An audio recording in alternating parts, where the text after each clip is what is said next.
frog, got the same results every time. So the brilliant scientists got their data together and said, folks, you know what? We can conclude that the frog jumped less as the legs were removed. Hey, you have to give them credit, folks. That is a good observation. Then they said, but we must conclude that a frog with no legs goes deaf.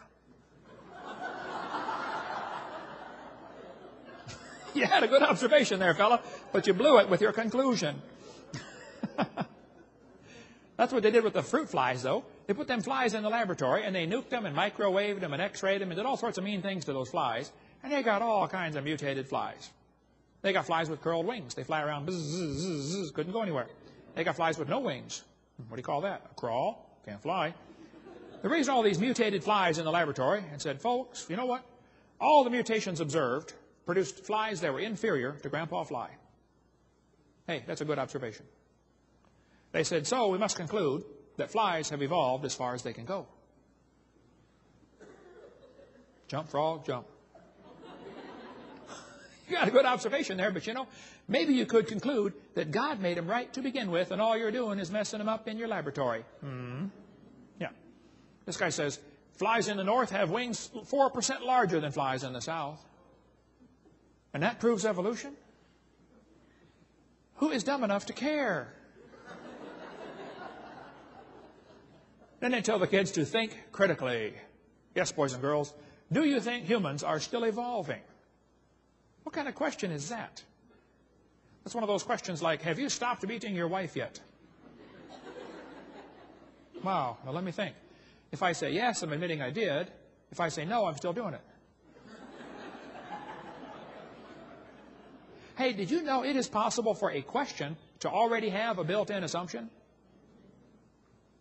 Doesn't their question assume that evolution happened?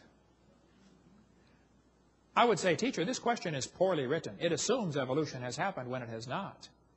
It's like asking the question, you know, why are elephants orange? You know, that's a good question. Why are they orange anyway? I don't know. They're not. Hello. And this question is not designed to make the students think critically. Do you think humans are still evolving? That's a Soviet-style indoctrination type question. And when the kid gets done with this course, he's going to think he knows how to think critically. And he doesn't know how to think at all. He knows how to be told what to believe. That's not education. That's indoctrination, Soviet-style. They tell the kids, we've got evidence from structure. This is called the homology argument. Yes, boys and girls, did you know you got two bones in your wrist, radius and ulna? And did you know the whale has two bones in his flipper? And look at this. They're called radius and ulna. Right there. See? That proves we're related. That's what they tell them. Look at this. These homologous structures provide evidence that these animals evolved from a common ancestor. Think critically. A seal's flipper and human arm have different functions. What evidence might help show that both structures evolved from a forelimb of a common ancestor? They show the kids the similar structures. This is in every biology book I've seen. This is one of the evidences for evolution. They call it comparative anatomy. It says comparative anatomy provides further evidence of evolution. The commonalities suggest that these and other vertebrate animals are all related. They probably evolved from a common ancestor. This is a lie. They probably have a common designer. You know, maybe the same guy designed them all. But every textbook around the world, I've got books from Latvia and Mexico and Russia, they're all teaching the same thing, folks. And it's silly. By the way, those bones develop from different genes on the chromosomes of these different animals. They're not homologous. Similar design might prove the same designer made them. Did you know the lug nuts from a Pontiac will fit on a Chevy? You can go outside and try it. It'll work. That proves they both evolved from a Honda 14 million years ago.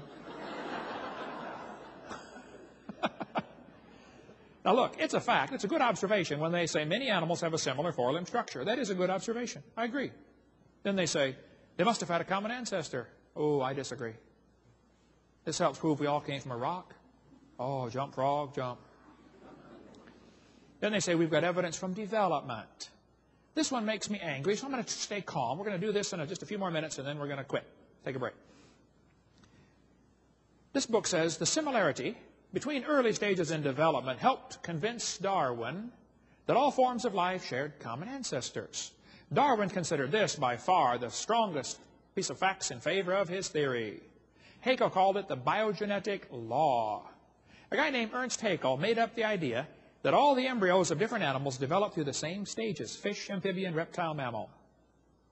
He called it the biogenetic law.